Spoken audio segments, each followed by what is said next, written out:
তো যে লোক আলহামদুলিল্লাহ আমরা সবাই নামাজি, আমরা তো এটাকে দোহাই দিই, খুব ভদ্র অনেস্ট, কিন্তু আপনি প্রতিষ্ঠান চালানোর জন্য তো যোগ্য না। আমরা সেনাবাহিনীর বিভিন্ন লোককে বিভিন্ন জায়গায় পোস্টিং এ দেখি, বিভিন্ন গুরুত্বপূর্ণ পজিশনে সেনাবাহিনী থেকে বিভিন্ন লোককে ডেপুটেশনে দেওয়া হয় সেসব প্রতিষ্ঠানের সাথে যাতে খুব সুন্দরভাবে অর্গানাইজলি পরিচালিত হয়। কিন্তু আমি দেখতে পেলাম এই ভদ্রলোকের উপর কেমনে সেনাবাহিনীর আস্থা। এই লোক অলরেডি দেশের যে নানা সংকট চলতেছে, এই সংকটের মধ্যে নতুন করে আরেকটা সংকট তার নেতৃত্বেই তো শুরু হলো।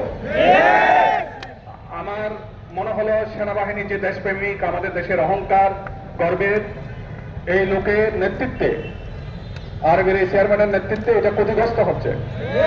সেনাবাহিনীর যারা কনসার্ন পার্সন আছেন তাদের উচিত এই ব্যাপারে খোঁজখবর নেওয়া এবং যাতে এই ধরনের ঘটনাগুলো পুনরাবৃত্তি না হয়, ওনাকে এই জায়গা থেকে অপসারণের জন্য তাদের জায়গা থেকে যদি কোনো কিছু করণীয় থাকে সেটা করা উচিত বলে আমি মনে করি।